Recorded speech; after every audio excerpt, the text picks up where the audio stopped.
Dhule police दलात महिला भरतीचा रणसंग्राम, कडक बंदोबस्तात पहाटे 5 वाजेपासून मैदानी चाचणीला प्रारंभ। धुळे जिल्हा पोलीस दलाच्या भरती प्रक्रियेतील पुरुष उमेदवारांची चाचणी पार पडल्यानंतर आज 18 फेब्रुवारी पासून महिला उमेदवारांच्या मैदानी चाचणीचा थरार सुरू झाला आहे। पोलीस अधीक्षक श्रीकांत हिवरे यांच्या प्रत्यक्ष नियंत्रणाखाली आणि कडक पोलीस बंदोबस्तात पहाटे 5 वाजेपासूनच धुळे मुख्यालयाच्या मैदानावर ही प्रक्रिया राबवली जात आहे।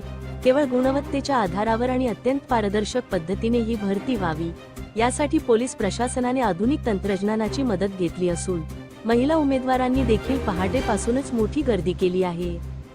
धुळे पोलीस मुख्यालयाच्या मैदानावर सुरू असलेल्या या भरती प्रक्रियेत पारदर्शकतेला सर्वोच्च प्राधान्य देण्यात आले आहे। आज पहाटे 5 वाजता उमेदवारांची बायोमेट्रिक्स पद्धतीने ओळख पटवून तसेच उंचीसह आवश्यक शारीरिक मोजमापे घेऊनच त्यांना मैदानावर प्रवेश देण्यात आले। भरतीमध्ये कोणतीही वशिलेबाजी किंवा अनधिकृत मानवी हस्तक्षेप होऊ नये यासाठी संपूर्ण मैदान सीसीटीव्ही कॅमेऱ्यांच्या तिसऱ्या डोळ्याच्या निगराणीखाली असून प्रत्येक इव्हेंटचे स्वतंत्र चित्रीकरण केले जात आहे।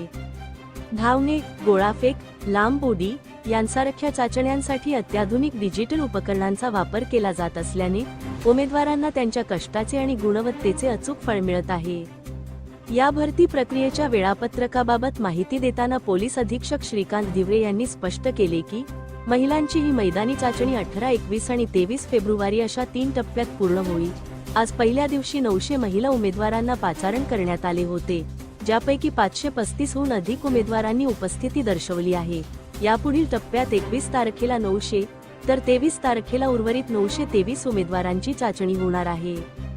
धुळे क्राईम न्यूज साठी अब्दुल रहमान मलिक, धुळे। आजपासून धुळे जिल्ह्यातील पोलीस भरतीतील महिला मैदानी चाचणी आपण सुरू केलेली आहे। ही आज 18 तारीख, 21 तारीख आणि 23 तारीख या 3 दिवस ही चालणार आहे। 23 तारखेला आपली मैदानी चाचणी संपणार आहे।